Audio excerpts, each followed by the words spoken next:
We have with us today Kaylana Grace West, wolf enthusiast.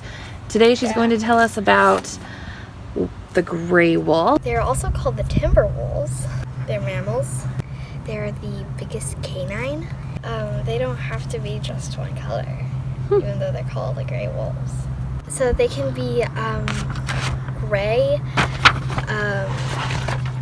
brown, white, red, and black. Their lifespan in the wild, I think, is like 6 to 8 years. So they walk on 4 feet, and they have like 5 paws in the front and 4 in the back. You're talking about all wolves? There's many places where they can live. Gray wolves live in North America and Eastern Europe. They like it when it's in the middle or cold, I think. They can like adapt to places maybe. They eat things like elk, hares, deer, birds, caribou, berries, maybe mice, fish, and rats, snakes, and moose. They would eat dogs and livestock if what they usually like to eat isn't available. Sometimes they would take down like things like buffalo and stuff, and they're like really big, so they would need to hunt in pack. They work together to do that. So they would maybe surround a moose or something. Maybe one will jump on it while the others like scratch it up, perhaps, like in Julie and the Wolves. Gray wolves are socially advanced. They live in packs. They don't just use howls and barks and like things like growls and stuff to communicate, but they also use their body language to communicate. Sometimes they howl to other packs to tell them to like back off and stuff.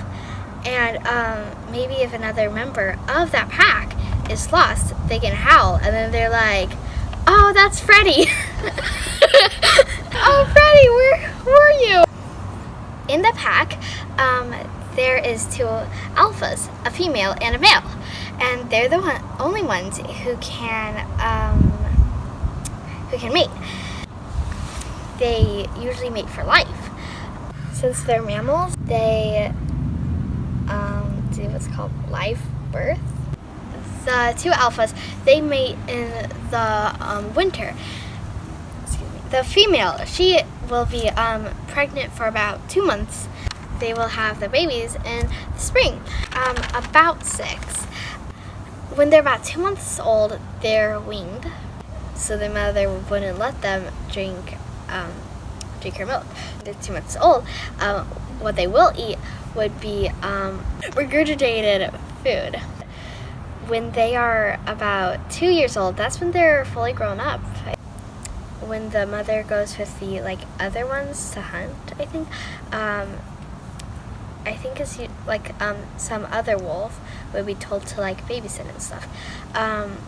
Sometimes they each have their roles in it, like the 2 alphas, the omega and stuff, and who gets to be with the cubs. They're not exactly endangered, but they are at risk because of loss of habitat and us, I guess. Sometimes they are hunted and stuff, and who knows, I bet a few got even maybe shot or something from going to eat livestock because of their the food that they usually eat are scarce or something. So yeah, they are at risk. Okay, so gray wolves play a major role in helping the ecosystem so they usually eat things like elk and moose and stuff, who eat the grass and other things like that. So there's going to be a lot of herds coming into an area. So so there's going to be a whole bunch of herd. This herd, and then the herd from all the way over there. And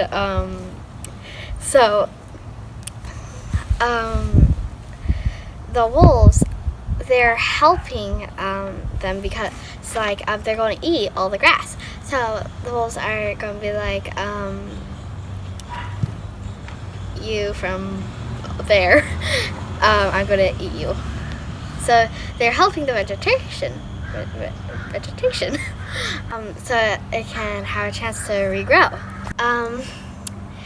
And they will usually eat the injured, old, and sometimes even the young, like a herd of elk, maybe. And there's like one that is like kind of old and not doing very well. Maybe that's like making the whole herd slower because they're like, we can't leave Larry behind. Poor Larry. We can't leave Larry behind. So it's like slowing them down, maybe. They are in a lot of fairy tales, I guess. Nice. Sometimes, most of the time, they are. So things like in the Little Red Riding Hood, Three Little Pigs, those things, they are used as like the bad guys. Wolves don't usually eat humans. Wolves aren't like big scary creatures. They can actually be gentle and kind. Someone said to someone really young, there's two wolves in my heart. One of fear and vengeance and stuff, and then one of like kindness and forgiveness. And the young one said, which one is gonna like win the battle? The older one said, whichever one I feed. And so if you feed like kindness and forgiveness, less than fear and vengeance, it'll like lay down next to you and no longer be the enemy. Well, I watched this documentary about these two people, a guy and a girl. They went out to live with wolves.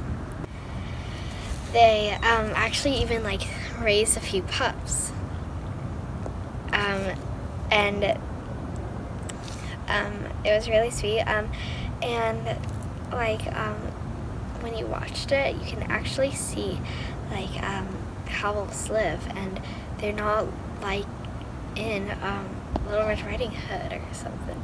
They're gentle creatures, like what Jane Goodall did with the chimps, and like who I was just talking about, went to live with wolves. I think we just need to do that to see like how we don't need to like always fear these animals, because they aren't always that scary. They could be like really gentle. I chose it because it's one of my favorite animals. What I found most interesting about gray wolves, I can't pick one thing. There's just too many good things. So I think about how they live, how they hunt, how they take care of one another. Well, one way that they remind me of my family is,